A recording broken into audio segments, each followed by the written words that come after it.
Hello, it is me, Victor. As you can see, some volumes are falling out of their shelves. Reason why, you can't see it, it's on the ground now. I read a lot of manga this month. Like, a lot. Precisely, I have my tablet right here. If I go onto my tablet, it'll tell me just how much manga I read this month. Hold on, let me fix this for a second. None. Here we go.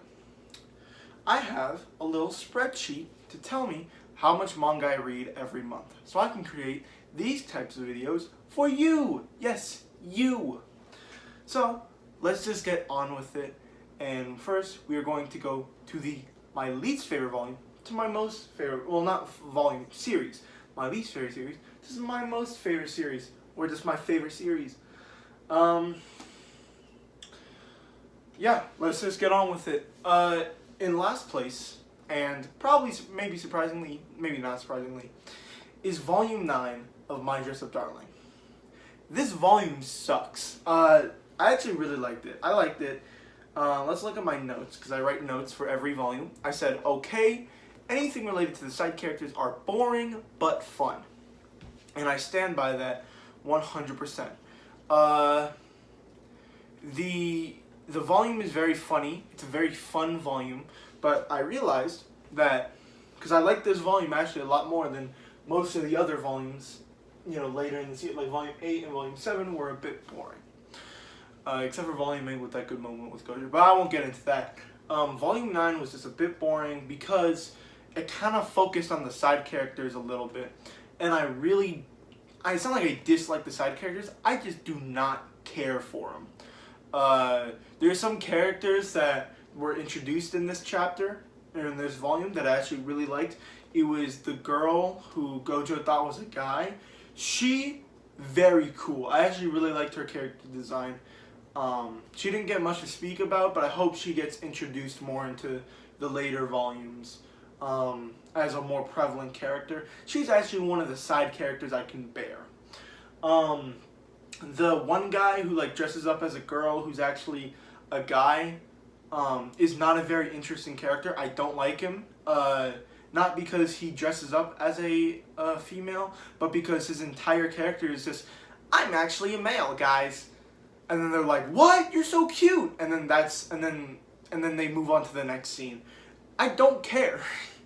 It's not funny. It's not fun. I'm not having entertainment. I'm forcing myself to flip through these pages that I don't care for. But then when we get to Marin and Gojo and their relationship and then their cosplaying, it's a lot more interesting.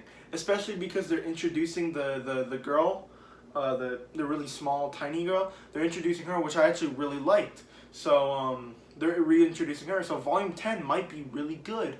We'll just have to wait and see. That's Volume 9. This video is going to take a while. That was already 3. God damn. I have so much to go over. Okay. My next series is Volume 1 of Black Torch. Give me 1 second. Please. What did I say about this volume? I said, great art and very mysterious, but not much else. And what I think I mean by that is the art is great, but there's a lot of questions unanswered in this series that I think is awesome because you can answer it in further volumes.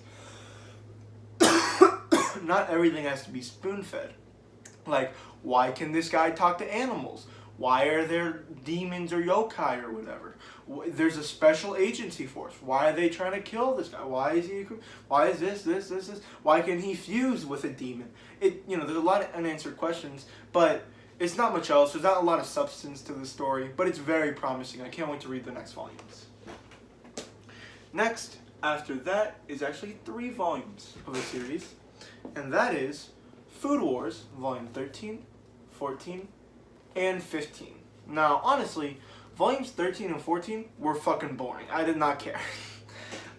Anything unrelated to challenges or Food Wars or Shokugekis, as they like to say, I don't care for. Not that it's boring, but it's just not what I want to see out of this story. But Volume 15 was actually really good. We got to see the rest of the 10, which was amazing. who are very, very interesting characters. I can't wait for them to be built upon, especially the number 1 seat. I can't wait to see how he does. And this is a guy, I'm pretty sure he's the number 8 seat, so he's fairly really good. We get to see his character, really like him. He's a very likable character.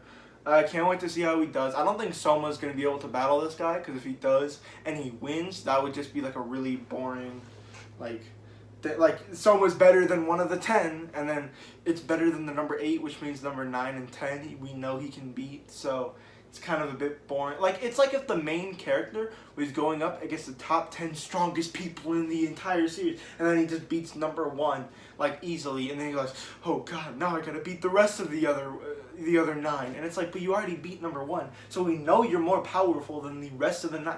It's just, that's why they say number 1 for the top seat, you know? So it'll probably be like the main villain for the rest of the series. Or it'll be Eren as dad, because I read a bit of volume 16. I didn't finish it, obviously. But it might be Eren as dad as the main villain. Alright, next we have One Piece volume 46. Not much to talk about. I liked it. It's very mysterious about like how this island works, which is always in One Piece when you get onto a new island. It was funny. I really liked the comedy. Great world build, everything that goes into One Piece. This guy just joined the crew. Awesome, I guess. Next, and finally, this is the final volume until we get into the volumes that are above the average. So every time there's a new month, I tally all the scores, and then I divide it by how many scores there are, and you get the average. So this, technically, all these volumes were below average, including this one, which is Hell's Paradise Volume 5. Now, honestly, Volume 4 was a bit of a snooze fest. I did not care. But Volume 5 really picked it up, especially with them defeating the demon. I really like the swords guy, bro. He's one of my favorite characters. The blind swordsman. Oh my god, he is my favorite character. And like the girl who's like a thief. Bro, these are like my 2 favorite characters. And then I thought he was gonna die, bro. I was gonna be so sad. And then the fat guy died, and I was like, damn. Bro died being a simp. That's crazy. But I know there's more to the story than that. But, like, that's crazy. Okay, now we're going to get into above average, which basically means everything here that is above average is above a 7.9. Okay, we'll just make that clear. Everything above here is above a 7.9. So it has to be 8 or higher, which I include amazing or higher. So all these series are amazing or higher. We're going to get into one of my favorite series that I've actually read this month, obviously, Gantz. I've read volume 1, well at least volumes 1 and 3, and then I've read the omnibus 1, 2, hold on, this is going to take a while, 3, 4, and 5. God, this series is amazing, bro. I love Gantz, bro. It's so good. The characters are just great. Because they start off as like these really unlikable characters or these really likable... Like Izumi, bro, he literally shot up everyone. Painted himself black. He literally did blackface so he could get arrested. I don't know why he did that. There was like no point because he didn't want to get arrested. There was no point in painting himself black. He could have just worn a disguise, but he literally decided to be black when he was shooting people. Like, I think this series, the reason why there's so much like stereotypes in this series is not because the author is like secretly racist or sexist or whatever, but because he wants to show the worst part of humanity to the audience. And I think it does that very, very well. At least with Gantz. That's really all I have to say about it. I really hated the main character in the beginning. Like, literally, at the start, he's just like this pretentious guy who's like, yeah, that office worker right there, not a thought in his head. You know, like come on, man. Alright, I'm just going to the next one because I don't want this video to be an hour long. Okay, we got some other series we gotta go through. Actually, 3 more series after this one. That is The Horizon by J.H. Oh my god. This volume took me like only like 30 minutes to go through. Like, this is a quick volume, but there's like no words in it. This series is just bleak. Like, that's the only word I can use for it. Like, it's just bleak. It doesn't have, like, oh my god. I don't know how to describe this thing. This month was like the month of sadness for me. Okay, and you'll see why in the future. The month of horror and sadness. And this volume has something to do with it. I can't wait to read the second volume. This is by the same author as The Boxer, which is like probably in my top 20, top 30 series of all time, which is high, okay? Yeah, this volume is just amazing. It's just good. I don't really know how to explain it. Let's see what I wrote down here. Okay, The Horizon. Almost perfection. Amazing art, incredibly sad, and terrifying. And you know what? I agree with that. This volume is incredibly sad. Like, literally in the start of the volume, it's like this boy, like, scooping up his mom's brains and trying to put it back into her head. Like, god damn.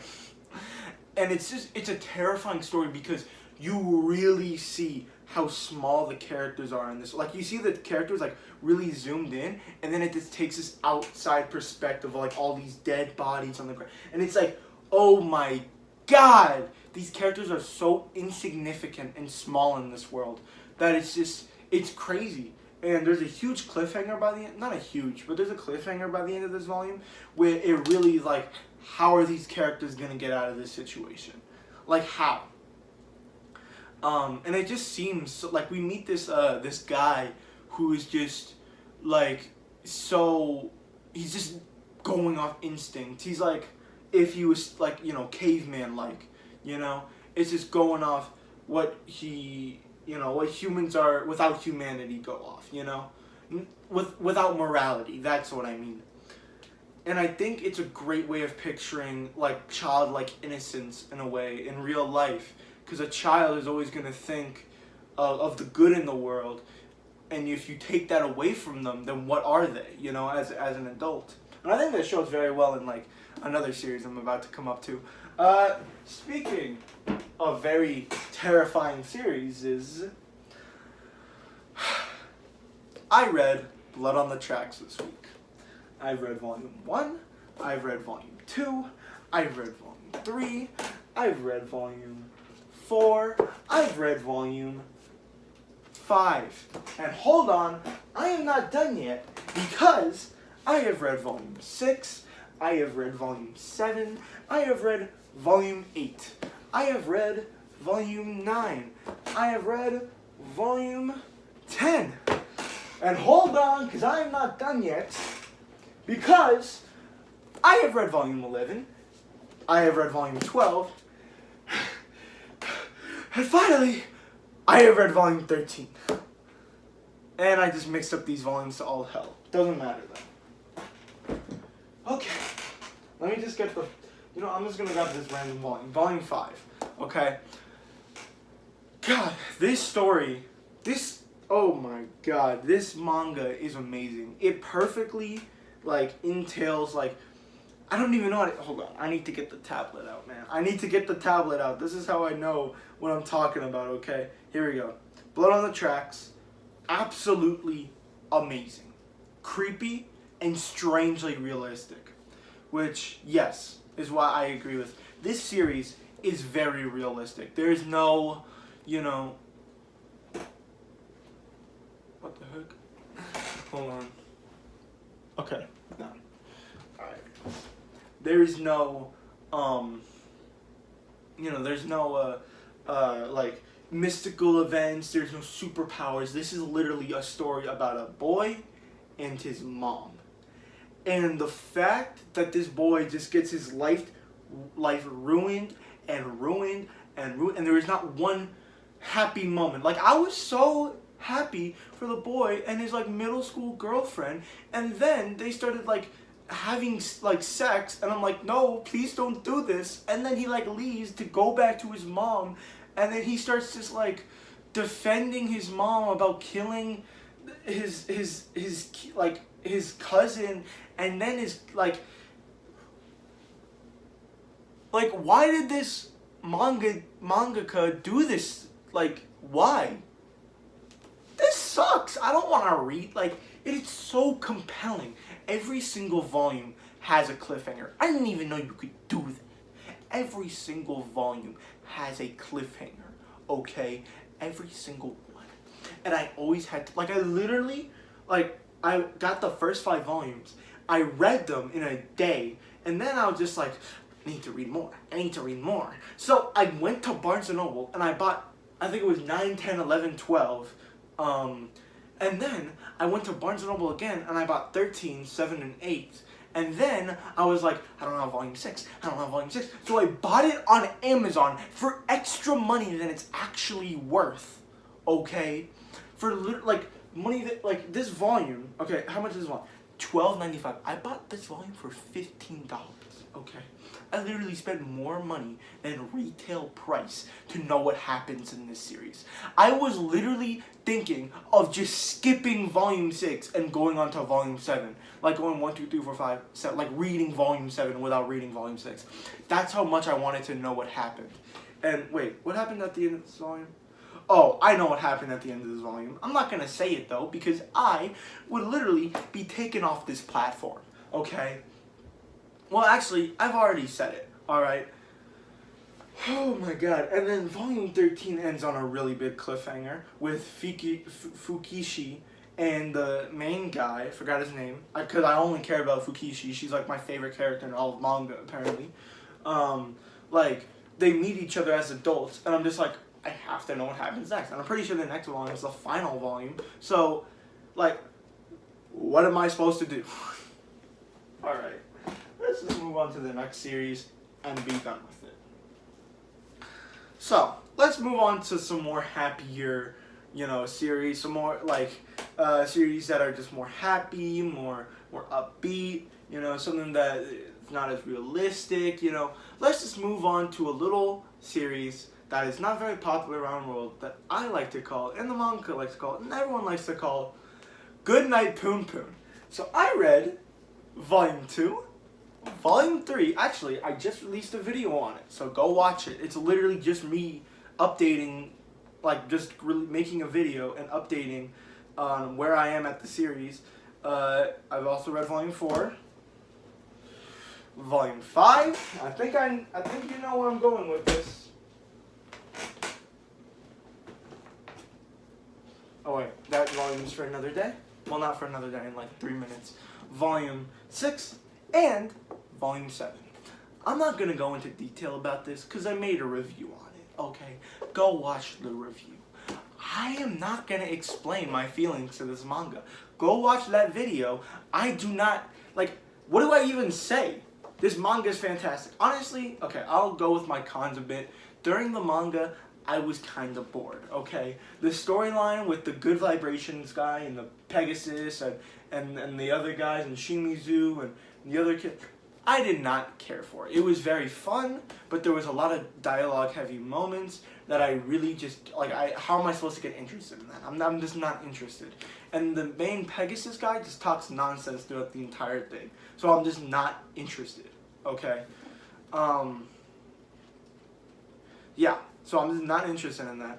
And then, but then, the finale comes. And it wraps, it's probably the best finale I've ever read in manga. It might be better than Haikyuu's finale, which I do sing as the golden finales. But this finale just wraps everything together in one bow, and it just sucks.